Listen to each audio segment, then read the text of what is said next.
Banjir merendam 12 kecamatan di Kabupaten Maros, Sulawesi Selatan. Banjir juga membuat jembatan penghubung di sejumlah titik terputus. Banjir yang melanda wilayah Kabupaten Maros di Sulawesi Selatan meluas dan telah merendam sejumlah wilayah di 12 kecamatan.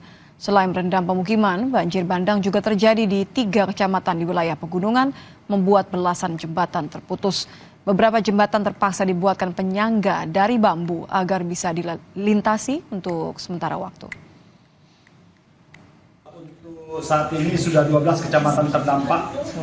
Update kami terakhir kemarin sudah ada 15 jembatan yang terputus yang memutus akses masyarakat dari desa ke desa maupun antar kecamatan. Untuk yang terparah itu di Kecamatan Camba terdampak itu ada sekitar 300 kakak. Demikianlah Kompas Malam, saya Nitya Anissa, terima kasih, sampai jumpa.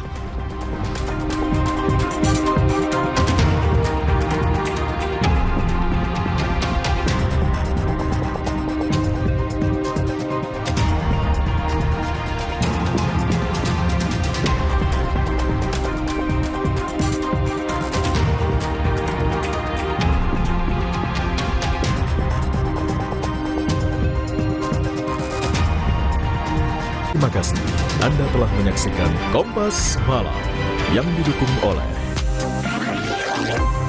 informasi terkini dari segala lini Pan Berita Utama akan menyajikan sejumlah informasi menarik yang paling mengundang atensi.